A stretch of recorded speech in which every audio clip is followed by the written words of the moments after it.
Okay, so hello everyone. Let's have another example. We are going to have sorry. Why is my video open? Okay. Okay.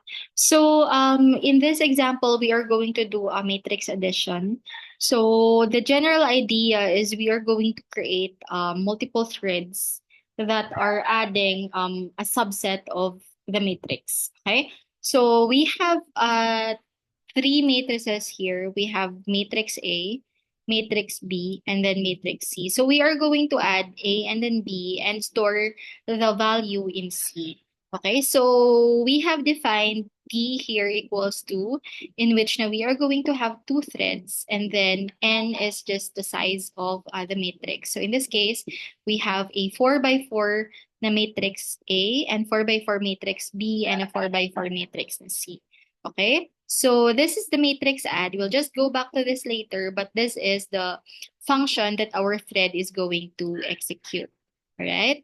So now, in the main, we have created an array of threads, so which would contain the thread IDs. Okay, and then we have a TID of containing two elements. I mean, has a size 2, so it would contain two elements, and then I and then J. And then we have a for loop here, which iterates two times. So starting from I is equal to 0 until 1. So, and from what you can see here, we are storing it into the TID as well. So TID of 0 is equal to the I equal to 0, and TID of 1 is also equal to 1. And if you notice in our pthread create, the TID na values are also the arguments that we are passing into the matrix add. Okay, so in our pthread create, so we pass here the thread ID. In this case, for I is equal to 0, this is for first thread of 0, and then still attribute is null, and then the matrix add, and then we are passing the TID of I, or the address of the ID of I. And in this case, if I is equal to 0, TID of 0 is also equal to 0. Okay, so that means na we are passing to matrix add 0 man. Okay, and if I is equal to 1, so we are passing to matrix add 1. So what happens is in the matrix add, the first na thread, the three thread of 0, it received TID is equal to 0, right?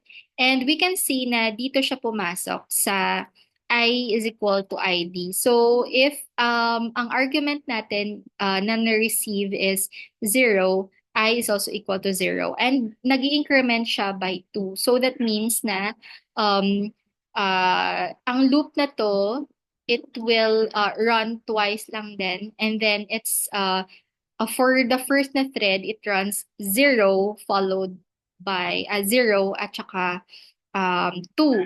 So that means na yung thread na to, it will be adding ang rows 0 at saka row 2. Okay? So pag ang isang thread naman na create natin, ang pinas natin sa matrix add is TID of 1, which is essentially just equal to 1. Yung ipapass din natin dito, I is equal to 1, tapos mag-increment siya by 2. That means na the other thread will be working on adding rows 1 at saka 3. Okay, so technically, to simplify it, meron tayong dalawang thread. Yung isang thread will be adding rows 0 at saka 2. So ang isang thread naman na kinreate natin will be adding rows 1 at saka 3.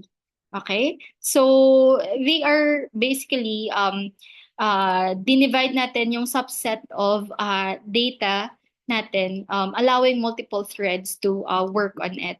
So since na this two na threads are can access this global variable na C, can both access global na variable na C. So even if they are working separately, pero these two na threads are working on the same data, so ma-access natin siya dito sa main. Okay? So mapiprint out natin yung values ng C, which contains yung mga added na matrix na B at saka A. Right? So, yun lang.